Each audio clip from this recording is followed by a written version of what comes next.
Today we're discussing the topic of a young person's obsession with moving to New York. I obviously, as a writing student, know many young, pretentious writer friends, many of which I love so much. I'm surrounded by film people, I'm surrounded by etc., artsy, hipster people who feel that moving to New York is like this ultimate end goal, blah, blah, blah.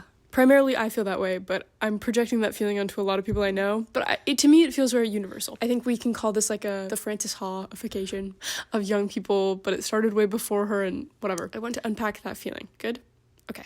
It's always like another city will fix my problems. Another city will be the place where everything starts to kind of click and I can fully achieve all of these things I'm doing. I think as I get older, I'm trying to grapple with what I actually want, where I actually want to live, what I actually want adult life to be like. I'm graduating in a year and a half, and all I can think about is where I'm going next. Classic Avery. And the worry now is that I'm either going to pick a place that I'm settling for, that I'm comfortable in, and it's like far away from the big city, like a smaller town, a smaller city in Canada, or I do what any, I think, Canadian does that wants to ultimately become an American citizen, where you move to like the closest place you can. And so you move to like Toronto or Montreal, and you work your way up and you work your way up and you try and integrate yourself into the American market as much as you possibly can in the hopes that you can just kind of slide into it one day. And I don't think any of us really know what that sliding into it is going to look like. I think just a lot of begging and pleading and applying for green cards. I mean, Nathan Fielder did it.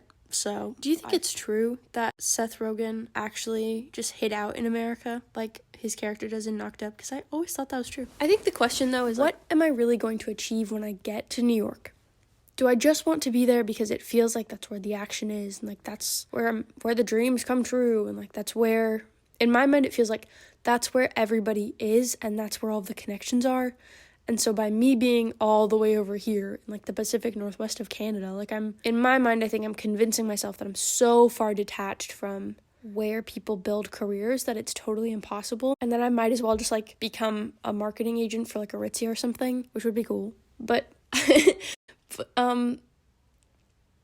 but I think it's a bit of a silly facade I've built for myself. I know I could go literally anywhere and do the job that I want and do the life that I want, and that's fine.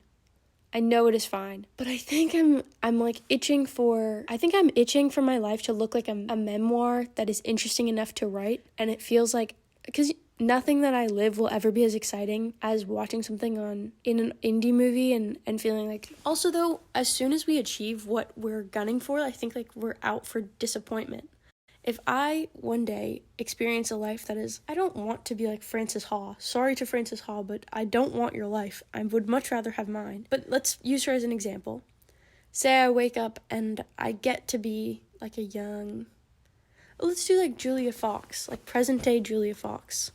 Say I get to be her and I get all of those things. Then in my mind, all of the fun is kind of gone. All of the like trying really hard to achieve something and the watching the movies and romanticizing and daydreaming. I mean, if we can be so for real, I am only a writer because I'm just like obsessed with the idea of daydreaming. I love dreaming up a fake reality. There is this absolutely amazing video essay by this guy. It's like face tap philosophy is what I want to say, but I'll find it for you.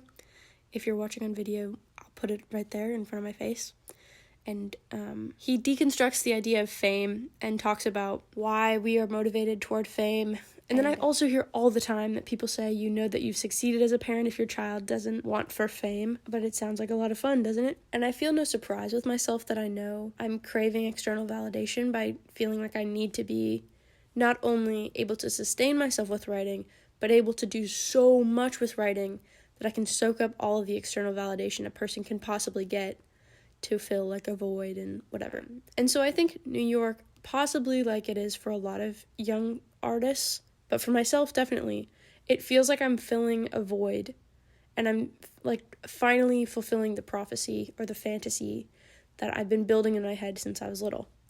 So like me being able to live in like the East Village of New York and going to all of these poetry readings and doing all of these things that I, in actuality, don't really want to do. I have a lot of other things I am imagining that seem like more appealing fantasies at the moment, but doing that feels like I've achieved this like this type of life that is worthy of writing about.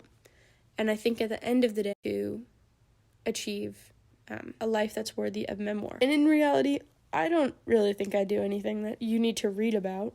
Like, I think I write great fiction, and I think my experiences are interesting, and there's stuff, I could write, like, some nice essays about my life, but there's nothing I have gone through that a typical, like, indie college woman with little baby bangs and a high sense of self would not write about herself, that you can't get from any of them. In a way, I'm kind of scared of ever actually getting somehow to move to somewhere like New York or get to actually achieve the things I have set up for myself. Because once that is there, once you accomplish that, then what am I searching for?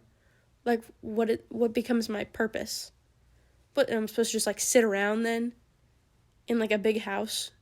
And, like, if I put myself in my dreamland, and I'm like, oh, I'm a Barbie in Avery's fantasy dream world where I'm a famous writer and I have my magazine turned up and I've got all the things I ever wanted, I would be so bored. I would be bored out of my mind. I would actually, but it's because I know at the end of the day, what does make me feel excited and motivated is the daydreaming.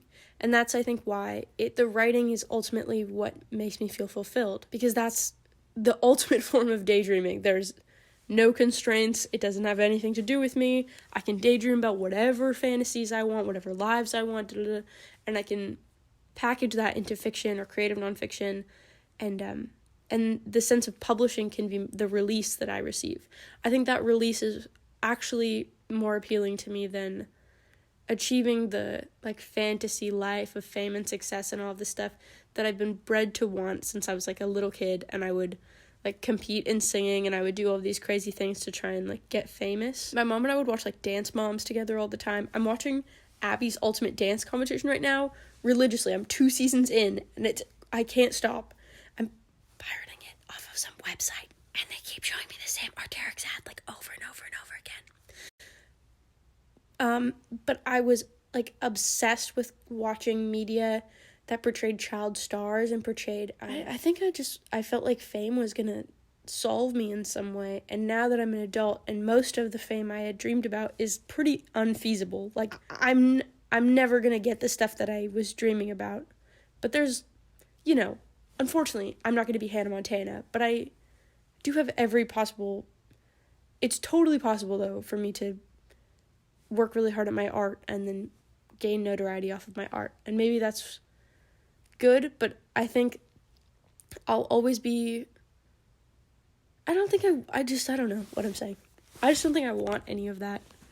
And at the end of the day, I have a hunger to be accepted and validated, that I'm using and have been since I was, like, an infant, since I was, like, 5, using fame as the tool that will get me that validation, when in actuality, it's a hunger I don't think I ever actually want filled. I much prefer being hungry and daydreaming about what it would be like to be full and daydreaming about what it would be like to achieve everything. But I don't actually want to do it. I don't want to do the work, and I don't want to get there, and I don't want to deal with the consequences.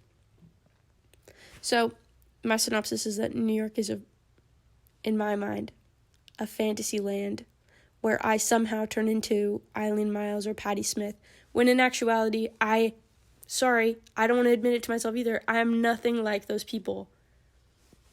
I don't know. I think I'm just a person who was, like, really obsessed with playing with Barbies and, like, took playing with dolls as a child, like, very seriously. I was really serious about my daydreaming, and I was very serious about playing The Sims up until this day, because, I don't know, the fantasy is more appealing to me than actually being this, like, gonzo journalist or this, like, crazy poet who lived in the Chelsea Hotel and did all this crazy stuff. And do I need to live in New York in order to keep daydreaming? No. I do like the houses, though. But I think there's enough hipsters there. I probably don't need to be another one. Anyway. Love you. Bye.